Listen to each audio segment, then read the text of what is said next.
माँ तू सबसे प्यारी है, माँ तू जग में न्यारी है।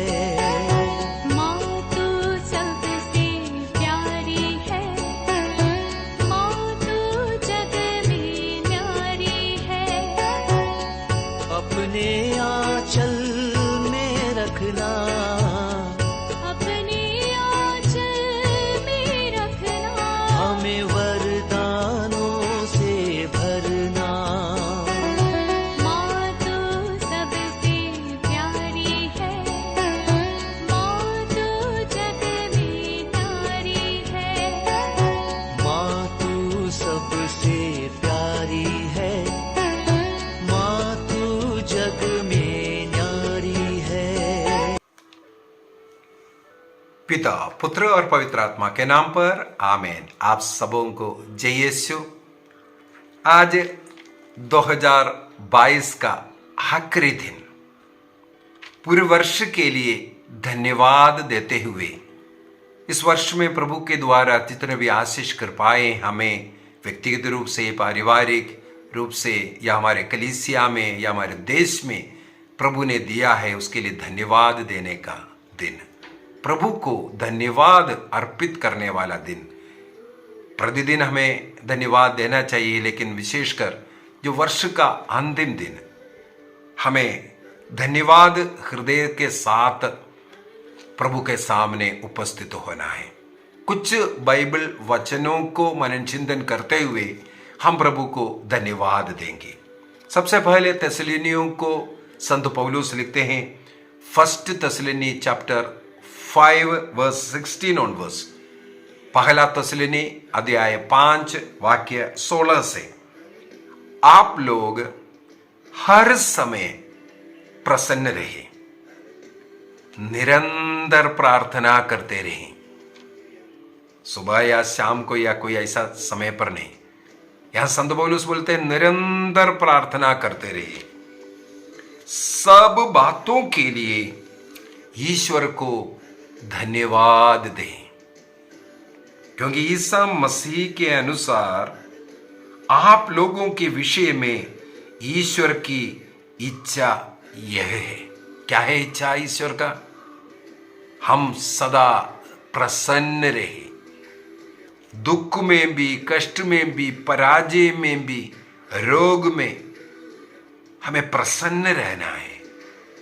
जितना भी आशीष कृपाएं मिल रहा है, खुशियां मिल रहा है, हमें धन्यवाद के साथ प्रसन्न रहना है। सबसे पहला बोलता है प्रसन्न रहे, ये ईश्वर की इच्छा है। दूसरी बात, निरंतर प्रार्थना करते रहे, ये ईश्वर की इच्छा है। हमें निरंतर प्रार्थना करते रहना ईश्वर चाहता है। यदि हम लोग लूकस का सुसमाचार उसके अध्याय 18 को पढ़ेंगे, लूक चैप्टर 18, वहां पर हम लोग वाक्य 1 से ईसा मसीह प्रार्थना करने के विषय में सिखा रहे हैं हमें। वहां पर सबसे पहला वाक्य है, नित्य प्रार्थना करना चाहिए और कभी हिम्मत नहीं हारना चाहिए। इसलिए ईसा मसीह ने एक दृष्टांत, एक कहानी सुनाया। हर व्यक्ति को नित्य रोज प्रार्थना करना, और प्रार्थना में करते करते आपको कभी हिम्मत नहीं हारना। अरे मैंने ये मांगा नहीं मिला, उपवास कर रहे हैं, नोवेना कर रहा है, नहीं मिला, ऐसा बोल करके रुकना नहीं है। वाक्य 7 में आते हैं, वहां पर लिखा, क्या ईश्वर अपने चुने हुए लोगों के लिए न्याय का व्यवस्था नहीं करेगा, जो दिन रात उसकी दुहाई देते रहते हैं। जो दिन रात अर्थात निरंतर प्रभु की दुहाई देते रहते हैं, क्या उनकी प्रार्थना प्रभु नहीं सुनेगा? ईसा मसीह बोलते हैं उनकी प्रार्थना जरूर सुनेगा। इसलिए हिम्मत नहीं हारना, प्रार्थना करते रहो। कई लोग बोल रहे हैं मैं 9 दिन तक उपवास किया, प्रार्थना किया, इसके बाद बस बंद कर दिया। रोजरी माला में बोल करके देता हूं, 4 रोजरी माला किया करो। अरे 1 साल से कर रहा है, कुछ फायदा नहीं है, हिम्मत हार गया, निरंतर प्रार्थना करना छोड़ दिया। कुछ समय के लिए करने के बाद वो रीति वो छोड़ देता है। नहीं हो रहा है, फल नहीं हो रहा है, यहां वहां फिर भटक रहा है, हमें हिम्मत, इसलिए यहां पर लिखा है हर समय प्रसन्न रहो। जो नहीं मिला वो उसके में अंदर भी प्रभु की कुछ योजना है, जो देरी लग रहा है उसमें भी प्रभु की कुछ योजना है। हम जो मांग रहे हैं तुरंत देने के लिए कोई ऐसा मशीन नहीं है। ईश्वर अपने योजना के अनुसार हमें देगा। नबी यर्मिया का ग्रंथ अध्याय 29 वाक्य 11 से लिखा है, यर्मिया चैप्टर 29 वर्स 11 ऑनवर्स, तुम्हारे लिए निर्धारित अपनी योजना मैं जानता हूं। इसका मतलब ईश्वर को हमारे बारे में कुछ योजना, ईश्वर की योजना हमारे ऊपर चलना चाहिए। कैसा योजना है? तुम्हारी हित की योजना, अहित की नहीं, तुम्हारे लिए एक आशामय भविष्य की योजना। इसका मतलब ईश्वर को हमारे बारे में एक योजना है, हमारी इच्छा के अनुसार नहीं, हमारी योजना के अनुसार नहीं, ईश्वर की योजना हमारे ऊपर पूरा होना चाहिए। गेत्सेमनी वाटिका में ईसा मसीह एक सुंदर सा प्रार्थना करते हैं। मार्कुस का सुसमाचार उसके अध्याय 14 वाक्य 36 को, मार्क चैप्टर 14 वर्स 36 को यदि हम पढ़ेंगे, वहां पर लिखा हुआ है ईसा मसीह सबसे दुखदायक पीड़ादायक समय गेत्सेमनी वाटिका में उनके शारीरिक और मानसिक पीड़ा वहां पर हम लोग देखते हैं। उनका पसीना रक्त की बूंदों जैसे गिर रहा था और शिशुओं के पास आकर के ईसा मसीह ने कहा, मेरा हृदय इतना व्याकुल है कि मैं मरने पर हूं। मरने जैसे दुख सहने वाला ईसा मसीह आगे प्रार्थना कैसे करते हैं? प्रभु कहते हैं, अब्बा पिता तेरे लिए सब कुछ संभव है। देखो, प्रभु पर, ईश्वर पर, अपने पिता पर अपना भरोसा जता रहा है, अपना विश्वास जता रहा है। तेरे लिए सब कुछ संभव है अब्बा पिता, तेरे लिए सब कुछ संभव है। इसके बाद बोलता है, ये प्याला, प्याला माने ये दुख प्याला मुझसे हटा ले, फिर भी मेरी नहीं तेरी इच्छा पूरी हो। हटाने के लिए बोल रहा है, उस दुख कष्ट झेलने के लिए आया, लेकिन इतना अधिक दर्द में, क्योंकि पूर्ण रूप से वो मनुष्य भी है। ईसा मसीह पूर्ण रूप से मनुष्य एवं पूर्ण रूप से ईश्वर है, तो मनुष्य सहन नहीं कर सकता उस प्रकार का वो मनुष्य ईसा मसीह पुकार करके बोल रहा है, यदि संभव है, हो सके तो ये हटा लो। कोई और तरीका है मानव जाति का मुक्ति के लिए, और कोई तरीका है, यदि संभव है उस रीति अपनाओ, ये रीति को छोड़ दो। बोलता है, ये दुख को हटा लो, ये प्याला हटा लो। आखिरी में प्रभु क्या बोलकर के खत्म करता है प्रार्थना? फिर भी मेरी नहीं पिता, तेरी इच्छा पूरी होना है। मैं तो मांगूंगा, लेकिन तेरी इच्छा पूरी होना चाहिए। तब हम हिम्मत नहीं हारेंगे। हम देखते हैं ईसा मसीह के ऊपर जो दुख कष्ट पिता ने हटाया नहीं, बल्कि उसको सहन करने का शक्ति सामर्थ्य देने के लिए स्वर्गदूत को भेजा, ढारस बंधाया, शक्ति दिया, हिम्मत दिया। हमें भी इसकी जरूरत है।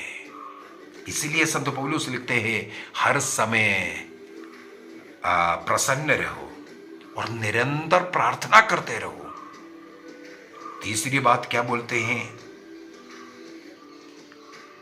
ईश्वर की इच्छा क्या है, उसके अनुसार हर बात के लिए प्रभु को धन्यवाद दे। दुख है, धन्यवाद, थैंक यू जीसस, इसको सहन करने का मुझे शक्ति तो दिया।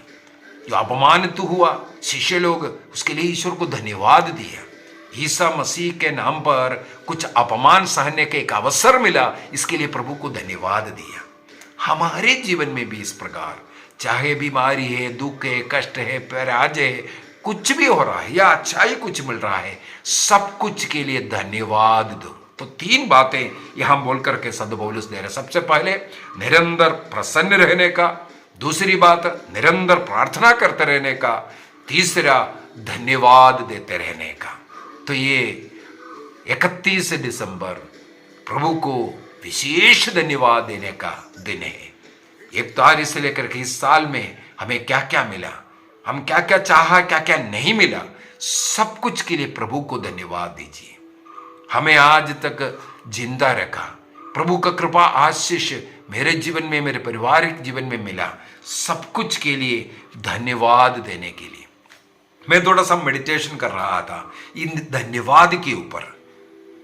विशेषकर जो स्तोत्र ग्रंथ, उसको मैंने थोड़ा सा पेजेस पलटा, देखा, इतना अधिक धन्यवाद की प्रार्थना इसके अंदर। इसका मतलब यहूदी लोग सबसे ज्यादा प्रार्थना किया धन्यवाद की प्रार्थना, प्रभु में अपना भरोसा जताते हुए प्रार्थना करने वाला अनेकों जगह पर। उसी को संत पौलुस यहां पर हमें बताकर देता है, प्रसन्न रहो, निरंतर प्रार्थना करते रहो और धन्यवाद देते रहो। साथ ही साथ हम लोग मनन चिंतन करेंगे कुलोसियों के पत्र में भी, कुलोसियों का पत्र, वहां पर भी अध्याय 2, कुलोसी अध्याय 2 वाक्य 6 से वहां पर भी लिखा हुआ है, आपने ईसा मसीह को प्रभु के रूप में स्वीकार किया है। अपना प्रभु, अपने ईश्वर के रूप में ईसा मसीह को आपने स्वीकार किया, इसलिए उन्हीं से संयुक्त होकर, ईसा मसीह से संयुक्त होकर जीवन बिताए। उन्हीं में आपकी जड़ें गहरी हो और नींव सुदृढ़ हो।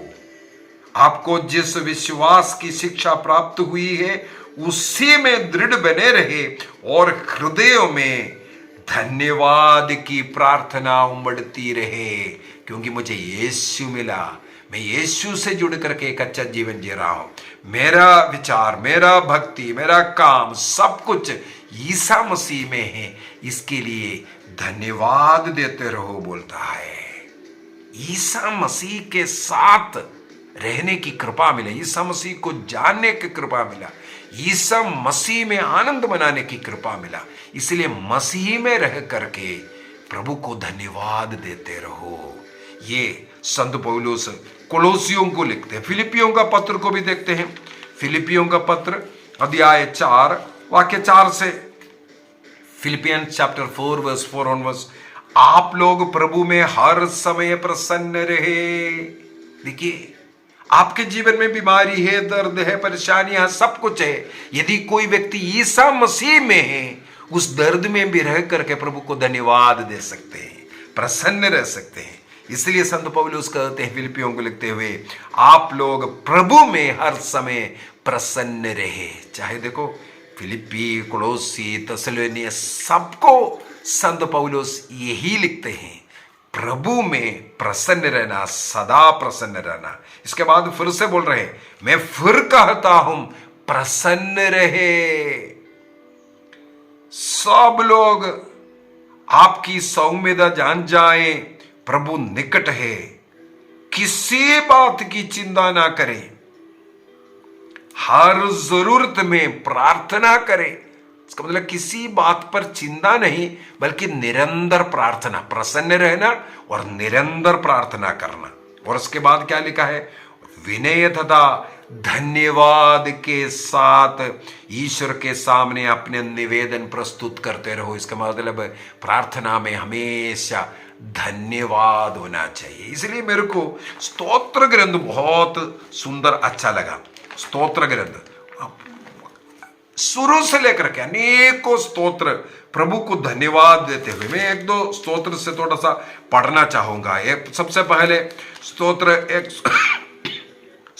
103 वाक्य 1 से थोड़ा सा आगे, वहां पर बहुत ही सुंदर तरीके से लिखा हुआ है। स्तोत्र 103 वाक्य 1 से, मेरी आत्मा प्रभु को धन्य कहो। देखो धन्यवाद, मेरी आत्मा प्रभु को धन्यवाद दो। इसलिए बोलते हैं निरंतर प्रार्थना करते रहो, प्रभु में प्रसन्न रहना है, निरंतर प्रार्थना करना है, वो है आत्मा का प्रार्थना। तो स्तोत्रकार कहते हैं मेरी आत्मा को, अपने आत्मा को बोलता है मेरी आत्मा प्रभु को धन्य कहो। इसके बाद बोलता है मेरे अंतरतम उसके पवित्र नाम की स्तुति करो। प्रभु की स्तुति करना, धन्यवाद देना। स्तोत्र ग्रंथ बार बार सिखाते हैं हमें निरंतर प्रभु की स्तुति करना, हल्लेलुया हल्लेलुया, धन्यवाद यीशु, स्तुति महिमा, ये बोलते हुए जीवन जीना चाहिए हर काम के लिए। इसके बाद फिर से वाक्य 2, मेरी आत्मा प्रभु को धन्य कहो। देखो धन्यवाद, और उसका एक भी वरदान कभी नहीं बुलाओ। प्रभु ने क्या क्या नहीं दिया। आज प्रभु का बात आप सुन पा रहा है, प्रभु की कृपा है। अनेकों लोगों को यह वचन नहीं मिला, अनेकों लोग आज तक ईसा मसीह को सुना नहीं, उस मुक्ति का अनुभव नहीं किया। आज आपको ये कृपा मिल रहा है, इसलिए प्रभु को धन्यवाद दो। वह तेरे सभी अपराध क्षमा करता, तेरी सारी दुर्बलताएं दूर करता है।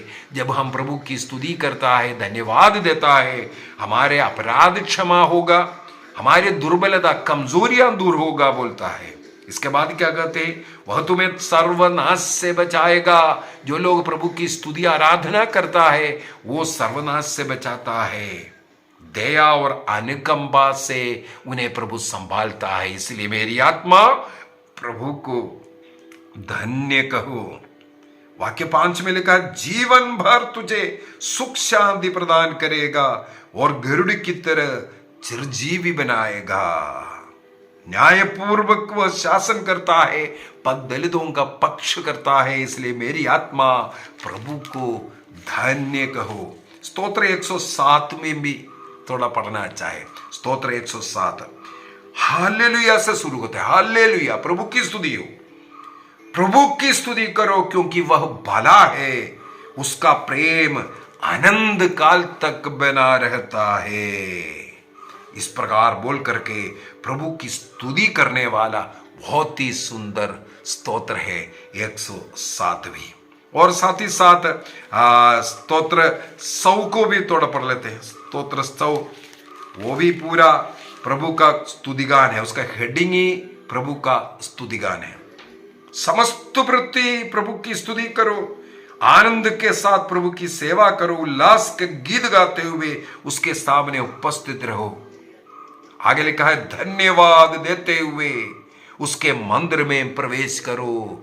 धन्यवाद देना, थैंक्स गिविंग। भजन गाते हुए उसके प्रांगण में आ जाओ, उसकी स्तुति करो, उसका नाम धन्य कहो। ईसा मसीह का नाम को धन्य कहो। एक और क्लास में प्रभु का नाम, क्योंकि प्रभु का नामकरण का पर्व आ रहा है, उसमें हम लोग मनन चिंतन करेंगे। प्रभु का नाम का स्तुति करो। इस प्रकार यदि हम स्तोत्र ग्रंथ का अनेकों स्तोत्र शुरू से लेकर के देखना, प्रभु की स्तुति करो, प्रभु को धन्यवाद दो, यही लिखा है। अभी मेरा अगला पॉइंट यही है, जो व्यक्ति निरंतर प्रभु की स्तुति करता है, हमें ज्यादा मांगने की जरूरत नहीं है। हर बात के लिए प्रभु की स्तुति करो, धन्यवाद देते रहो। प्रभु की स्तुति करना, धन्यवाद निरंतर हमारे हृदय में वो उमड़ना चाहिए। कई बार मैं लोगों को बोल करके देता हूं, केवल एक शब्द ले दो, यीशु। यीशु शब्द में सब कुछ है, यीशु शब्द में बहुत शक्ति है। निरंतर यीशु यीशु यीशु बोल करके स्तुति करते जाइए। इसके अंदर बहुत आनंद, शांति का अनुभव आपको मिलता है। रोग से आपको मुक्ति मिलेगा, कृपाएं, आशीषें मिलेगा। प्रभु की स्तुति करने में आशीषें, कृपाएं बरसते जाएगा। एक घटना और याद आ रहा है, प्रेरित चरित्र। यदि प्रेरित चरित्र अध्याय 16 पढ़ेंगे, वहां पर पौलुस और सीलस को बंदी गृह में बंद रखा हुआ था, जेल में बंद रखा। कोई गुनाह करने के कारण नहीं, उन्होंने अच्छे कार्य किया, इसके लिए उनको गिरफ्तार कर जेल में बंद है। प्रेरित चरित्र अध्याय 16 का, एक्ट्स चैप्टर 16 वर्स 16 ऑनवर्स, वाक्य 16 से आगे हम लोग इस घटना को पढ़ते हैं। उनको गिरफ्तार कर जेल में बंद किया। वाक्य 25 में डायरेक्ट जा रहा हूं, वहां पर लिखा है, आधी रात के समय पर, जेल में पड़ा है, आधी रात के समय पर पौलुस तथा सीलस प्रार्थना करते हुए ईश्वर की स्तुति गा रहे थे। जेल में भेड़ियां लगे हुए, हाथ पैर में जंजीर बांध करके उस जमाने में जेल में बंद रखते हैं। उस भेड़ियों में रह करके जब पौलुस और सीलस दोनों मिलकर के प्रभु को धन्यवाद देते हुए उनकी स्तुति गा रहे थे, तब अन्य कैदी लोग भी उनको सुन रहे थे। एकाएक कितना भारी भूकंप हुआ कि बंदी गृह की नींव हिल गई। उसी क्षण सब द्वार खुल गए और कैदियों के भेड़ियां ढीले पड़ गए, अर्थात खुल गया।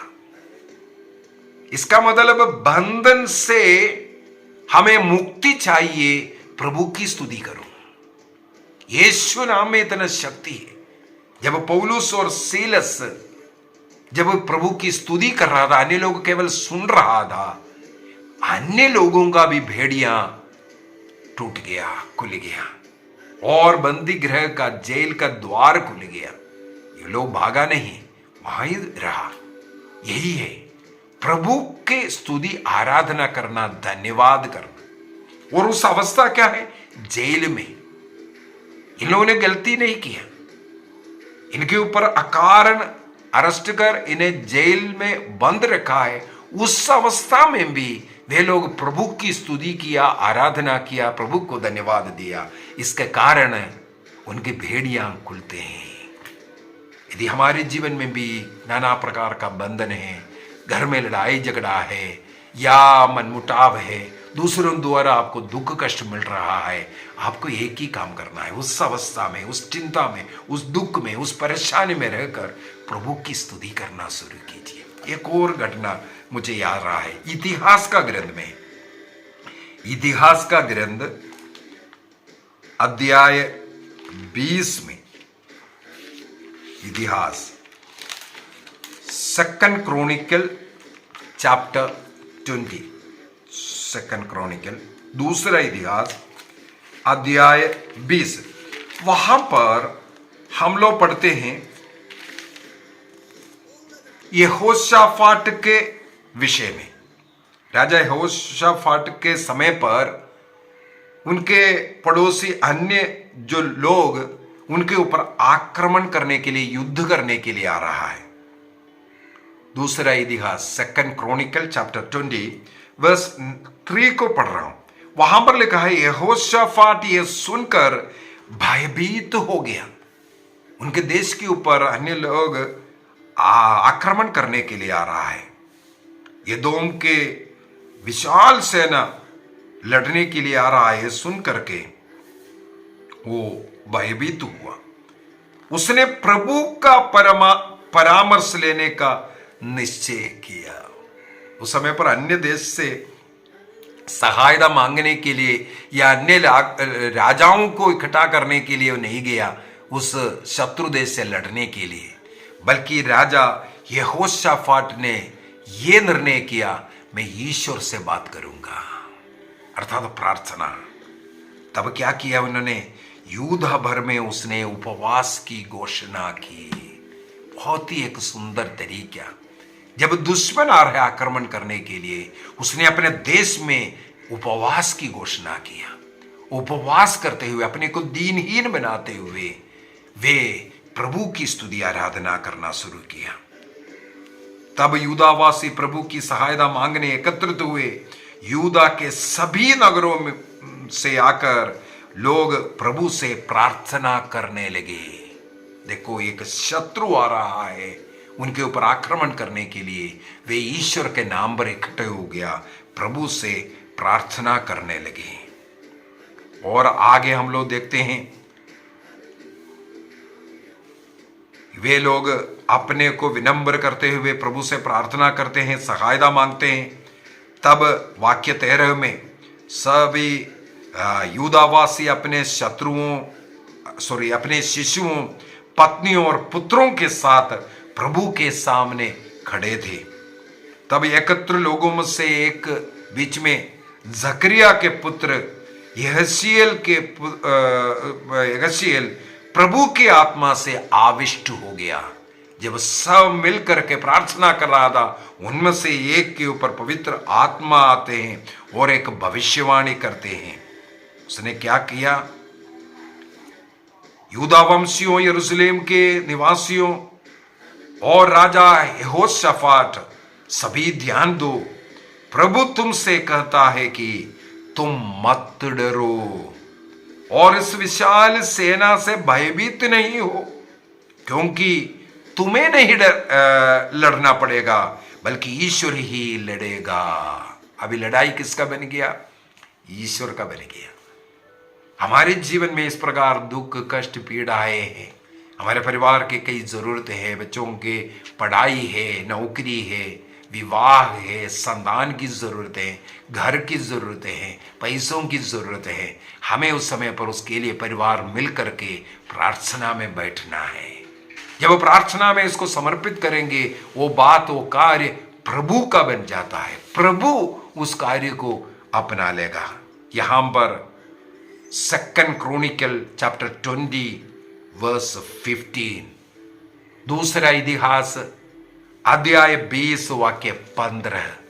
जो लोग इस प्रकार प्रभु की स्तुति आराधना करते हुए उपवास प्रार्थना के द्वारा अपने जरूरतों को समर्पित करते हैं, प्रभु उसका फल देता है, उत्तर देता है। और आगे चल करके हम लोग देखते हैं, अगले दिन उन लोगों ने पाया, जितने भी देश आक्रमण करने के लिए आया था, यूदा पर आक्रमण करने वाले अम्मोन, मोआब और सेईर पहाड़ी प्रदेश में निवासियों में फूट डालने वालों को भेज दिया, जिससे वे आपस में लड़ने लगे। उन लोगों के बीच में फूट डालने वाला आत्मा जाकर के उन सेना जो यूदा के ऊपर आक्रमण करने के लिए आ रहा था, उनके आपस में फूट डाला। उन लोग आपस में मार करके, सब लोग एक दूसरे को मार करके विनाश होते हैं। इसके बाद लिखते हैं वाक्य 23 में, अम्मोनी और मोआबी लोगों ने सेईर के पहाड़ी प्रदेश के निवासियों पर आक्रमण किया और उनका पूर्ण रूप से विनाश कर दिया।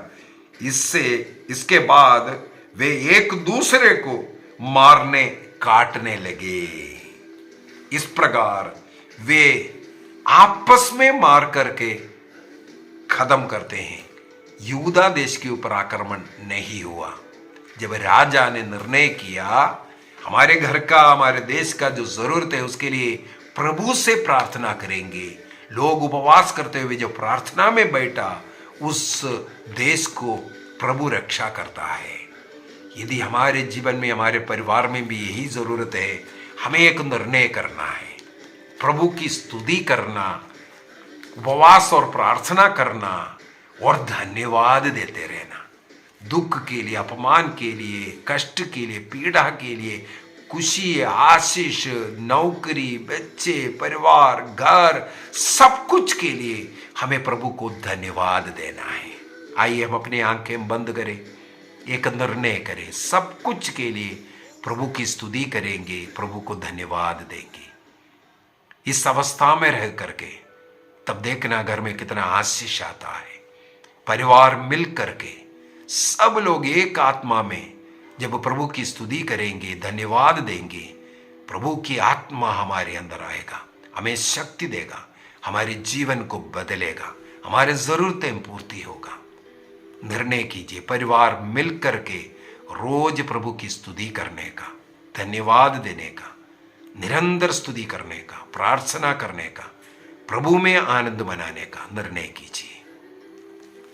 पिता, पुत्र और पवित्र आत्मा के नाम पर आमीन। आप सबों को जय यीशु।